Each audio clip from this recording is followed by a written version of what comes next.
अस्सलाम वालेकुम। यह हमारा फर्स्ट लेक्चर है 10 क्लास की मैथ के ऊपर। इसके अंदर हम चैप्टर नंबर 1 की एक्सरसाइज 1.1 को सोल्व करेंगे। तो जो चैप्टर नंबर 1 है वो हमारा क्वाड्रेटिक इक्वेशंस का चैप्टर है। तो एक्सरसाइज 1.1 को सोल्व करने से पहले हम क्वाड्रेटिक इक्वेशन की डेफिनेशन को समझ लेते हैं। तो ये रही हमारे पास क्वाड्रेटिक इक्वेशन की डेफिनेशन। अब इस डेफिनेशन को समझने से पहले हम कुछ पॉइंट्स क्लियर कर लेते हैं ताकि इस डेफिनेशन को हम अच्छे तरीके से समझ सकें। इनमें सबसे पहला पॉइंट जो आता है वो ये है कि हमारे पास जो नंबर्स होते हैं 1 2 3 अप टू सो ऑन, ये जो जितने भी नंबर्स होते हैं ये नंबर्स हमारे पास कॉन्स्टेंट्स होते हैं। इनको हम क्या कहते हैं? कॉन्स्टेंट्स। क्यों? क्योंकि इनकी जो वैल्यू होती है वो चेंज नहीं होती। 1 हमेशा 1 रहता है, 2 हमेशा 2 रहता है, या फिर 3/2 ये हमेशा 3/2 ही रहता है। इसके बाद ये जो अल्फ़ाबेट्स हम इस्तेमाल करते हैं एक्स, ये ABC, XY Z, इस तरह के जितने भी अल्फ़ाबेट्स हम इस्तेमाल करते हैं इनको हम कहते हैं वेरिएबल्स।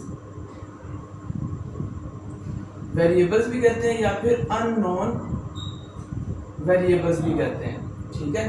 अब जब हम कॉन्स्टेंट्स और वेरिएबल्स को इकट्ठा लिखते हैं, जैसे कि 2x या फिर 3y या फिर 3x², तो जब हम वेरिएबल और कांस्टेंट इनको इकट्ठा लिखते हैं तो इनको इकट्ठा लिखने पर हमें एक नई टर्म मिलती है जिसको हम कहते हैं अलजेब्रिक टर्म।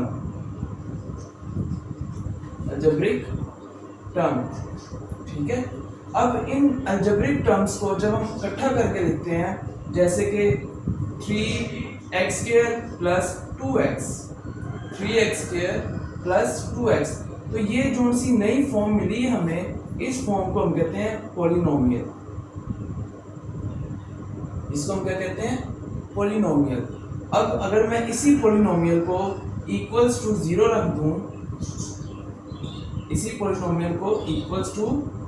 रख दूं, तो मेरे पास ये जो एक नई फॉर्म आई है इसको हम कहते हैं इक्वेशन। इसको हम क्या कहते हैं? इक्वेशन। तो हमें ये पॉइंट्स क्लियर होने चाहिए क्वाड्रेटिक इक्वेशन को समझने के लिए। फर्स्ट क्या है? जितने भी नंबर्स हैं वो कॉन्स्टेंट्स होते हैं, और जितने भी अल्फ़ाबेट्स जो कि मैथ में इस्तेमाल हो रहे हैं उनको हम क्या कहते हैं? Unknown variable. और कॉन्स्टेंट्स और अननोन वेरिएबल्स को जब हम इकट्ठा लिखते हैं तो हमारे पास क्या बनती है? एक अलजेब्रिक टर्म बनती है। अब इन अलजेब्रिक टर्म्स को जब हम इकट्ठा करके लिखते हैं तो हमारे पास ये जो नई फॉर्म आई है इसको हम कहते हैं पॉलिनोमियल। और जब हम इस पॉलिनोमियल को इक्वल्स टू 0 रखते हैं तो हमारे पास ये जो फॉर्म बनती है इसको हम क्या कहते हैं? इक्वेशन। अब इस इक्वेशन के अंदर हमारे पास x क्या था? Unknown variable. और ये 3 क्या था? कांस्टेंट। और ये 3 जब अननोन वेरिएबल के साथ लगता है तो हम कहते हैं ये जो 3 है ये इस अननोन वेरिएबल का कोएफिशिएंट है। ये 3 क्या है? इस अननोन वेरिएबल का क्या है? कोएफिशिएंट है। 3 कांस्टेंट है, लेकिन जब ये अननोन वेरिएबल के साथ लिखा होगा तो ये उस अननोन वेरिएबल का क्या होगा? कोएफिशिएंट होगा। अब ये पॉइंट्स अगर हमें समझ में आ गए हैं तो हमें क्वाड्रेटिक इक्वेशन की डेफिनेशन बहुत आसानी से समझ आ जाएगी।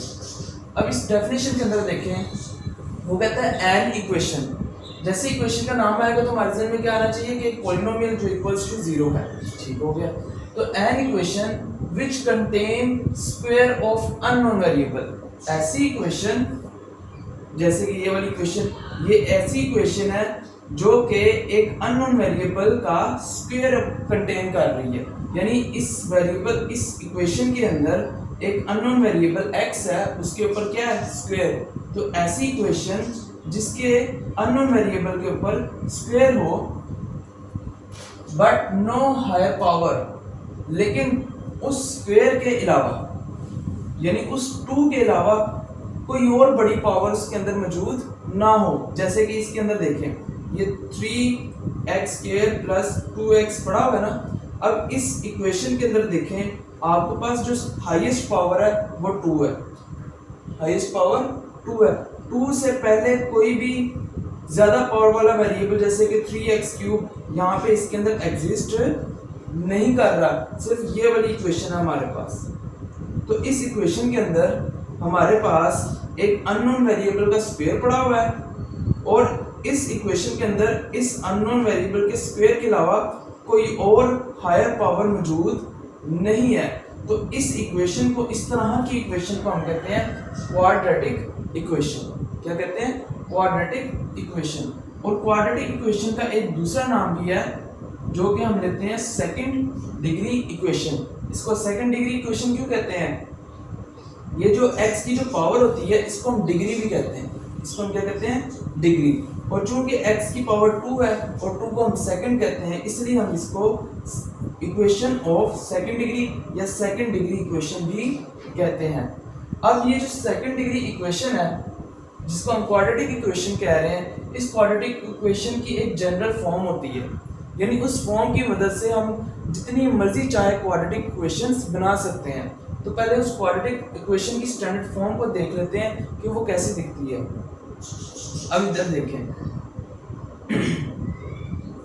वो कहता है a second degree equation in one variable x, यानी आपके पास एक सेकंड डिग्री इक्वेशन है जो कि सिर्फ और सिर्फ एक ही वेरिएबल के अंदर होनी चाहिए, यानी कि सिर्फ और सिर्फ इसके अंदर x होना चाहिए, x के अलावा कोई और वेरिएबल, जैसे कि यहाँ पे मैं y लिख दूंगा। अब अगर इस इक्वेशन के अंदर y भी आ जाए और x भी आ जाए तो यहाँ पे कितने वेरिएबल आ गए हैं? 2 वेरिएबल्स आ गए। जबकि वो क्या कह रहा है? Second degree equation in one variable, यानी कि सेकंड डिग्री इक्वेशन किसमें होनी चाहिए? एक वन वेरिएबल में होनी चाहिए, यानी सिर्फ और सिर्फ x के अंदर। तो a second degree equation in one variable x of the form ax square plus bx plus c equals to 0, यानी कि सेकंड डिग्री इक्वेशन जो कि सिर्फ और सिर्फ x वेरिएबल, एक वेरिएबल के अंदर है और इस फॉर्म की है ax square plus bx plus c equals to 0। इस फॉर्म की जो सेकंड डिग्री इक्वेशन होगी उस इक्वेशन को हम क्वाड्रेटिक इक्वेशन, जनरल फॉर्म या standard form of quadratic equation कहते हैं। फिर समझ लें, सेकंड डिग्री इक्वेशन जो सिर्फ और सिर्फ वन वेरिएबल के अंदर हो, सेकंड डिग्री इक्वेशन जो सिर्फ और सिर्फ वन वेरिएबल के अंदर हो और ax square plus bx plus c equals to 0 इस फॉर्म की हो, तो इस फॉर्म वाली क्वाड्रेटिक इक्वेशन को हम कहते हैं जनरल और standard form of quadratic equation. यानी इस फॉर्म की मदद से हम जितनी चाहे मर्जी क्वाड्रेटिक इक्वेशंस बना सकते हैं। a, b और c ये भी क्या है? वेरिएबल्स। तो वेरिएबल्स की जगह हम कोई भी नंबर रखते जाएंगे और नई से नई क्वाड्रेटिक इक्वेशंस को जनरेट करते जाएंगे। अब इसके अंदर ये एक छोटी सी कंडीशन दी हुई है, इस कंडीशन को हम समझ लेते हैं। ये वाली जो कंडीशन है,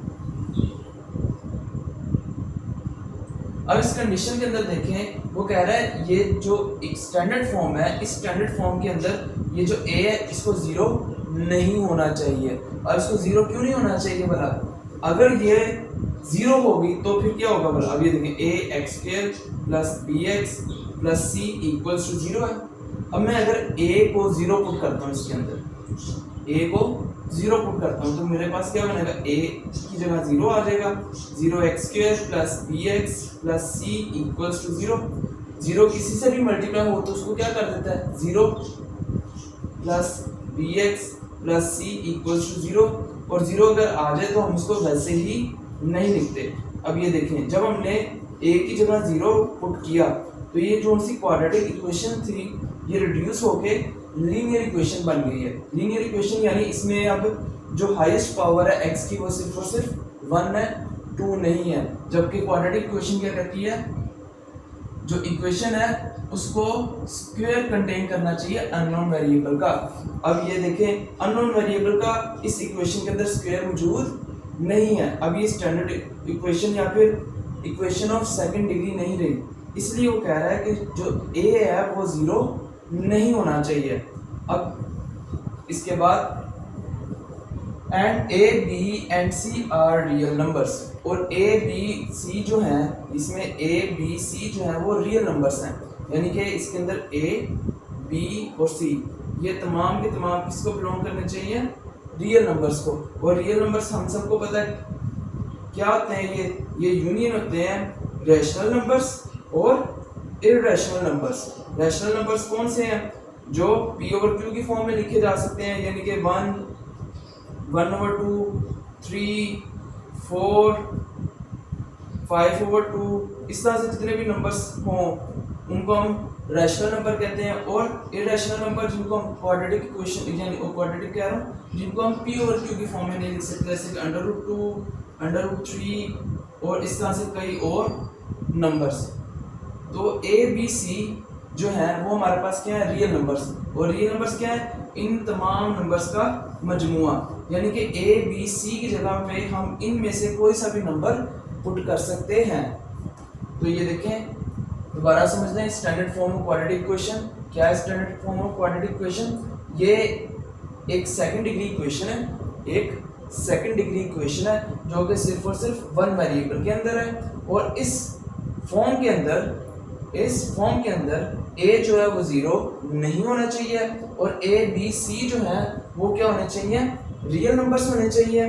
अब जब a नॉन जीरो होगा और a b c जो है वो रियल नंबर्स को बिलोंग करेंगे, तो हमारे पास ये जो फॉर्म बनी है सेकंड डिग्री इक्वेशन की, इसको हम कहेंगे जनरल या फिर standard form of quadratic equation. इसकी उन्होंने हमें एग्जांपल भी दी है। एग्जांपल देखें ये standard form of quadratic equation की, ये देखें a(x² + bx + c आपको समझाने के लिए इक्वल्स टू 0 है। अब मैं a की जगह 4 पुट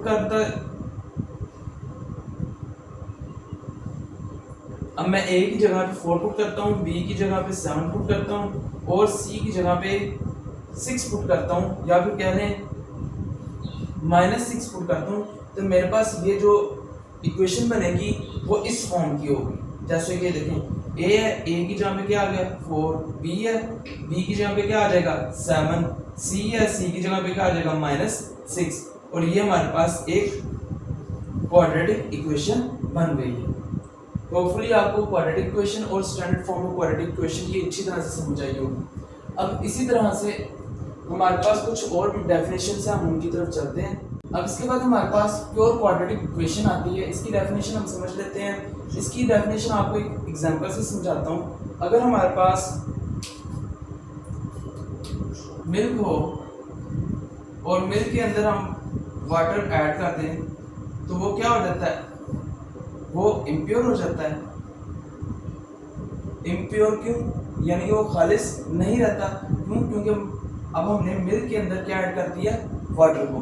अगर मैं इस मिल्क के अंदर से ये जो वाटर है इसको निकाल दूं, मिल्क के अंदर से ये जो वाटर है इसको मैं हटा दूं और मेरे पास दोबारा से सिर्फ और सिर्फ मिल्क रहे, तो मेरे पास ये जो मिल्क होगा ये किस फॉर्म में होगा, प्योर फॉर्म में होगा ना।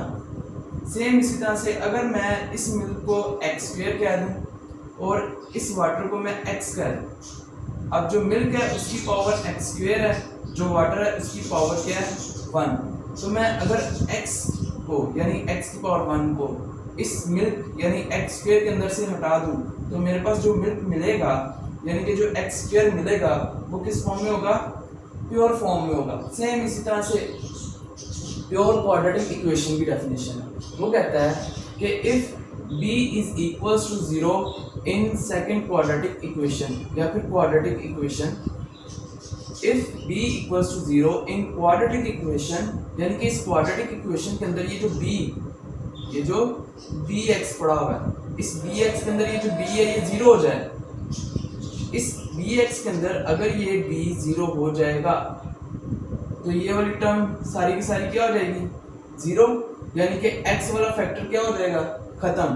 तो हमारे पास जो नई फॉर्म बनेगी वो किस फॉर्म की होगी भला, ये bx खत्म हो गया तो वो किस फॉर्म की, ax² + c इक्वल्स टू 0, यानी कि हमारे पास सिर्फ और सिर्फ क्या आ रहा है, मिल्क आ रहा है, x² आ रहा है, x वाला फैक्टर खत्म हो गया क्योंकि ये लीनियर फैक्टर था और लीनियर फैक्टर जो था वो क्वाड्रेटिक इक्वेशन के साथ पड़ा हुआ था, यानी क्वाड्रेटिक इक्वेशन के अंदर पड़ा हुआ था। जैसे वो लीनियर फैक्टर खत्म हुआ तो अब वो जो इक्वेशन थी वो प्योर सेकंड डिग्री हो गई थी, उसमें उसके अलावा कोई और पावर वाला वेरिएबल मौजूद नहीं रहा, इसलिए वो क्या हो गया, प्योर, यानी कि मिल्क हो गया वो।